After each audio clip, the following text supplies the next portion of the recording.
everyone, so it's that time, it's the holidays, and I have a DIY for you. We're going to be making some cute Christmas shirts. So what I'm doing here is I'm beginning to search for an image that I want. I had an idea of a Christmas tree with a bow on top, so I'm just going to open up the Cricut software and I'm going to select an image that, I like. So I'm browsing and I finally chose one after cutting out a couple minutes of me scrolling through here.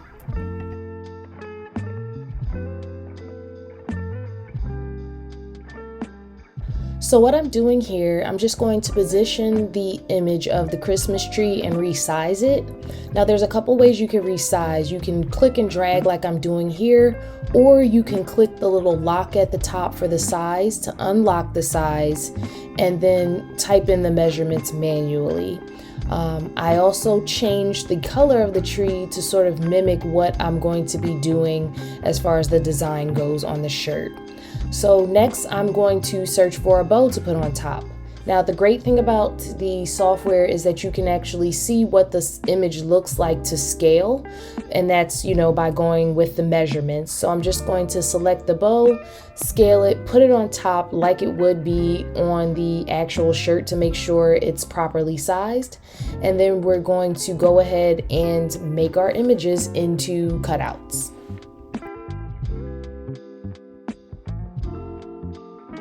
Now, instead of doing two separate rounds of cutting, I'm going to leave these two images in the same project, if you will. And for this, we'll break it up into two parts. So for the first image, which is the Christmas tree, I'm using a glitter iron-on transfer that is not the smart vinyl, so I'm going to need the matte.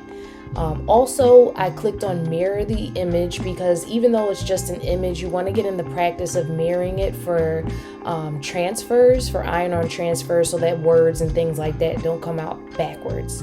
So here I just had to search for the image or for the material, and once I found the material, I selected it, and then I went ahead and followed through with all the other steps, like loading the material and then pressing go. So you'll see that in a second.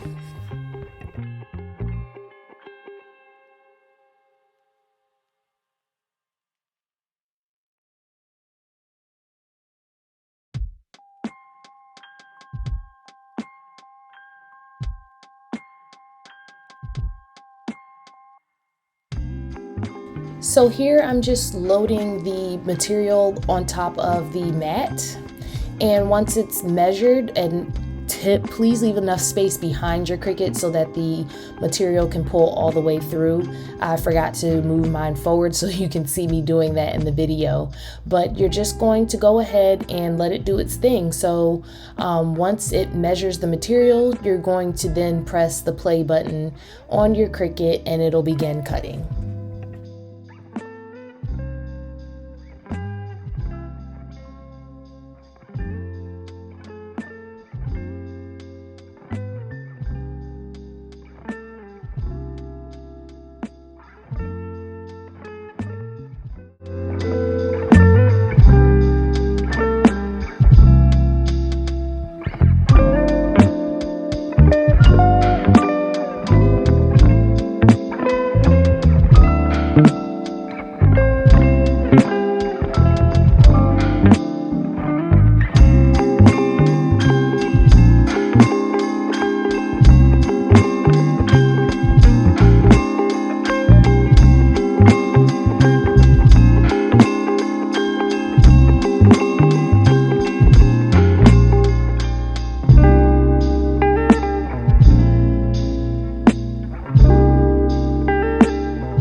Alright, so now it's time to design the text that I'd like to go on the shirt. So here I'm just typing the text. I'm going to be doing multiple lines, so I'm going to type those separately.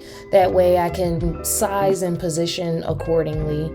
So just typing Merry Christmas from the Blakes, which is our family last name. So from here, I'm going to change the color of the text as well, so that way it mimics what we're going to be doing, because we're going to be using gold glitter iron transfer or iron-on transfer. Now, from here, I'm going to change this to the font that I like, and then I'm going to size and scale the text accordingly, basically to how I want it to look on the shirt. So as you can see at the top for this one, I use those measurements, and when you unlock it, it'll allow you to sort of tinker with them a bit more.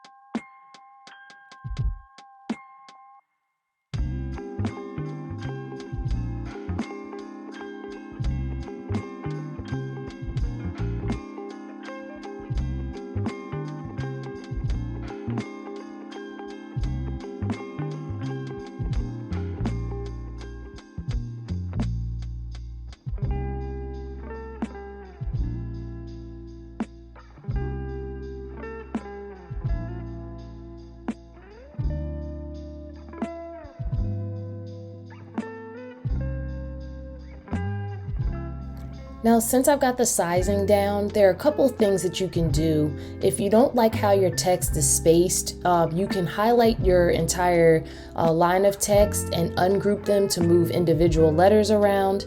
And then you want to group that back. And finally, you want to weld. So this is going to show you basically what the image is going to seem like with the actual cutout. And that's an important step to text. After that, you want to go ahead and make it. And for this one, we're using the Smart iron transfer, so we don't need the matte, and that's what I'm going to select. I think at this time I was getting the actual material ready, which is why I'm taking forever to click on without the matte. So please remember to mirror your words. That's why I like to get into the practice of mirroring even images so that I'm ready to go when it comes to text and it doesn't come out backwards, unless that's, what you want if you have some different design. So then we're just going to select the material and proceed to the next steps.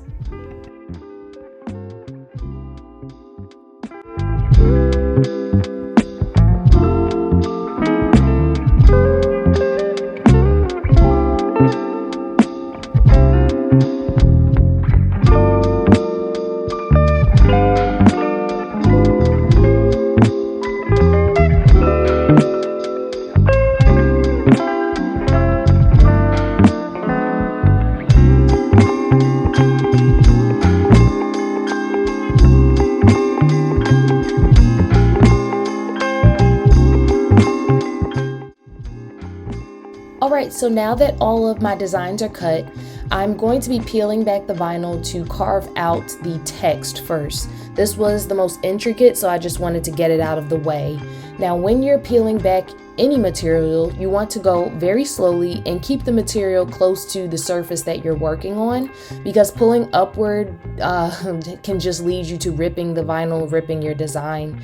And as you can see, I also like to use the welding tools because they make it a lot easier to get those intricate nooks and crannies out without ripping your design. So you just want to take your time and go through and make sure that you're not ripping anything and you're going very slow. So this did take me some time, but it was worth it because it came out pretty awesome. And side note, excuse the scarf in the camera frame. I did not feel like doing my hair, so you're gonna get all of the head wraps today.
Alright, so here before we begin pressing our design, I like to fold the t-shirt in half to make sure that I know where the center is. So once you create that center crease, you'll have a better idea and it won't be crooked or off, center. Now, the settings for my EasyPress 2, for the glitter, I referred to the online guide for iron transfers, and I set this to 340 degrees, pressing each design on for 30 seconds. So that's what you'll see here. I lined up the tree with the center, making sure that it wasn't crooked and that it was perfectly in the middle. And I just wanted to see where the bow was going to lay. So I'm going to go ahead and press for 30 seconds.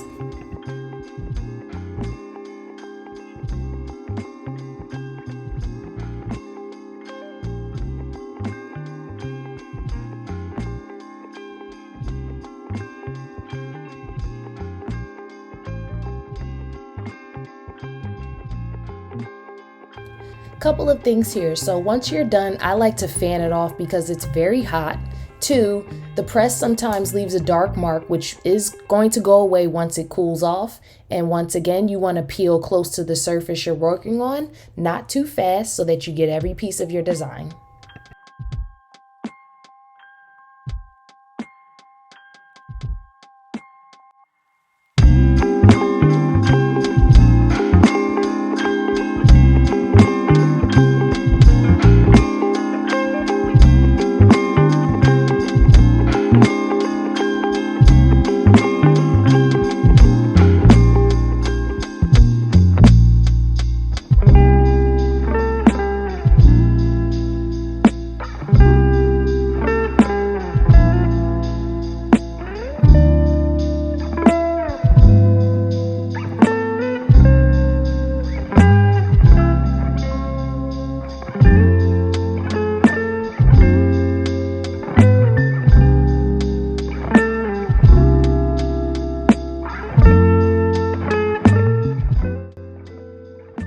Alright, and that's it. I love the way these shirts came out. This was a very easy project to help you get festive and in the holiday spirit, no matter what you celebrate.